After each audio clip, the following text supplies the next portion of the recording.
केंद्रीय वित्त मंत्री निर्मला सीतारमण ने मोदी सरकार 3.0 का पहला आम बजट पेश किया। हमारे साथ उत्तर प्रदेश सरकार में कैबिनेट मंत्री वित्त एवं संसदीय विभाग के सुरेश खन्ना जी मौजूद हैं। सर, मैंने देखा, पूरे बजट को देखा, उसको एनालिसिस किया, किस तरीके से देखते हैं और आपको क्या लगता है लोगों के लिए कितना मददगार साबित होगा?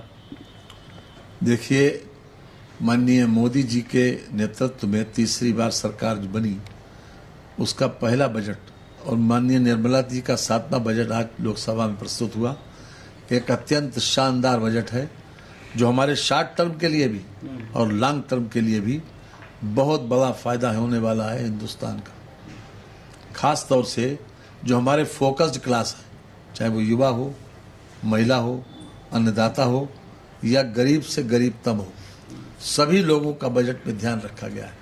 उन्होंने 9 सूत्र दिए बजट में, जो कृषि से लेकर इंफ्रास्ट्रक्चर तक हर क्षेत्र में बढ़ावा देने वाले, और सबसे ज़्यादा फोकस उन्होंने किया है कृषि पर।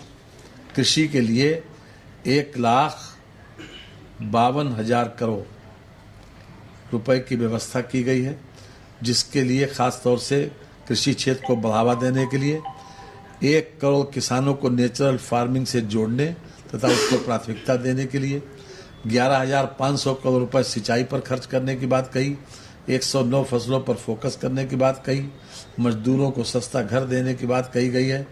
और कुल मिलाकर ये अत्यंत ही उत्साहवर्धक बजट है, खासतौर से खेती और किसानी के लिए। इसके अतिरिक्त जो युवाओं को नौकरी और रोजगार से जोड़ने की बात है, उस पर भी मैं समझता हूँ कि बहुत ज़्यादा फोकस किया गया है। 1 करोड़ युवाओं को इंटर्नशिप के लिए 66,000 रुपया साल मिलेगा और 500 बड़ी कंपनियों में उनको इंटर्नशिप कराई जाएगी। इसके अतिरिक्त ये जो जहाँ पर नए लोगों को जो रोजगार मिलेगा, नई नौकरी मिलेगी, अगर 1 लाख रुपए सालाना से उनकी सैलरी कम है तो सरकार 3,000 रुपये महीना उनको अलग से सहयोग करेगी। इसके अतिरिक्त प्रधानमंत्री ग्राम सड़क योजना में 25,000 गांव की पक्की सड़कों से जोड़ा जाएगा। कुल मिलाकर 11 लाख करोड़ रुपए का इंफ्रास्ट्रक्चर पर खर्च करने की बात कही गई है, जिससे हमारी नई संपत्तियों का सृजन होगा, साथ साथ रोजगार के बहुत बड़े पैमाने पर अवसर बढ़ेंगे। आम आदमी को टैक्सेशन में खासतौर से 1458 रुपए का फायदा होने वाला है मासिक। कुल 17,500 रुपए महीने का फायदा होने वाला है। जो इनकम टैक्स स्लैब में लोगों ने एनालिसिस नहीं किया, हमने किया कि अभी तक ये था कि 10 लाख से ऊपर 30% टैक्स था, अब ये 15 लाख से ऊपर 30% टैक्स कर दिया। 10 लाख से 12 लाख तक एक स्लैब बना दिया और 12 लाख से 15 लाख तक एक स्लैब बना दिया। 10 लाख से 12 लाख तक 15% और 15 लाख से 20 लाख तक 20% टैक्स। तो ये अपने आप में एक नया उन्होंने स्लैब बनाया। 12 लाख से 15 लाख तक 20% और 10 लाख से 12 लाख तक 15%। तो ये नया स्लैब बनाया है। अब पहले जो 10 लाख के ऊपर 30% टैक्स था, अब वो 15 लाख से ऊपर वाले पर 30% टैक्स पड़ेगा। ये भी अपने आप में 10 लाख से और 15 लाख के बीच की जिनकी सैलरी है, उनको बहुत बड़ा फायदा होने वाला। इसके अतिरिक्त 4 करोड़ लोगों को 5 साल में नौकरी और रोजगार से प्रत्यक्ष रूप से जोड़ा जाएगा। मुद्रा लोन 10 लाख से बढ़ाकर 20 लाख कर दिया गया। इसके अलावा शिक्षा और रोजगार कौशल के लिए 1,48,000 करोड़ रुपए की बजट व्यवस्था की गई। 1,000 ITI को अपग्रेड करने की बात कही गई है। साथ ही साथ महिलाओं के लिए 3 लाख करोड़ रुपए की व्यवस्था की बात कही गई है। 400 जिलों में दालें और सब्जी उत्पादन, ऑयल सीड्स के स्टोरेज और मार्केटिंग को फोकस किया जाएगा। जहां तक सस्ता होने के सवाल है, हमने कैंसर की दवाइयाँ, साथ ही साथ एक्सरे मशीन, इसके अलावा चमड़े के जूता, चप्पल, purse, electric vehicles, solar panel, solar cell, mobile phone, mobile charger, इन सब चीज़ों पर ड्यूटी कम करके इसको सस्ता किया गया।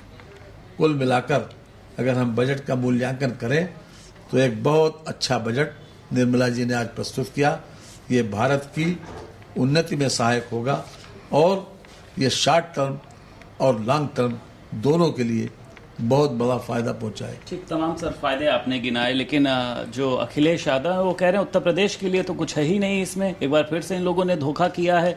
तो आपने जिस तरीके से अभी कहा कि उन्होंने अध्ययन नहीं भी किया है, तो इस तरीके का जो उन्होंने प्रश्न चिन्ह खड़ा किया ट्वीट के माध्यम से कि उत्तर प्रदेश के लिए आप लोगों ने फिर से कुछ नहीं दिया उन लोगों ने।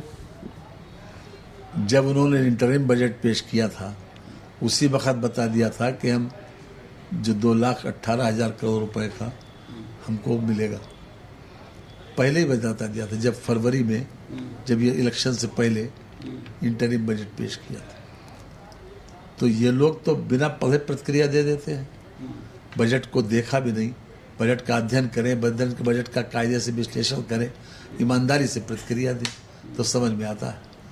अखिलेश सर लेकिन जिस तरीके से लगातार कह रहे हैं कि इनकी सरकार बहुत ज़्यादा दिन नहीं चलेगी, बात बात पे आलोचना करना, कभी सीएम योगी को लेकर कि इनको हटाया जाएगा, कभी केशव प्रसाद मौर्य को, आप इसको किस तरीके से देखते हैं? देखिए, ऐसा है, इनके पास नकारात्मकता के अलावा कुछ भी नहीं है, ये पॉजिटिव सोचते ही नहीं है, ये हमेशा निगेटिव सोचते हैं। तो इनसे मेरी तो इनको यही सलाह होगी कि निगेटिविटी छोड़कर अब पॉजिटिव बातों पर ध्यान दें और उत्तर प्रदेश बहुत बेहतर स्थिति में चल रहा है, हमारी आर्थिक स्थिति बहुत बेहतर है और हर तरह से हम ग्रो कर रहे हैं। सीएमओ का सर प्रभारी आपको बनाया गया है, आपको लगता है कोई चुनौती है कि वो जो सीट है भारतीय जनता पार्टी के पास में आएगी कि सर अभी आने वाले समय में 10 सीटों पर उपचुनाव होना है? जी जी, हमको पार्टी ने विश्वास व्यक्त किया है, हमारी कोशिश होगी कि सीएमओ की सीट हम जीतें और उसी दिशा में हम काम कर रहे हैं। बहुत शुक्रिया बात करने के लिए। उत्तर प्रदेश सरकार में कैबिनेट मंत्री सुरेश खन्ना हमारे साथ मौजूद थे और उन्होंने साफ तौर पर अखिलेश यादव को सलाह दी है कि बिना अध्ययन किए हुए बजट पर उनको ट्वीट नहीं करना चाहिए। लखनऊ से वीडियो जर्नलिस्ट पंकज निगम के साथ संदीप खेर, भारत समाचार।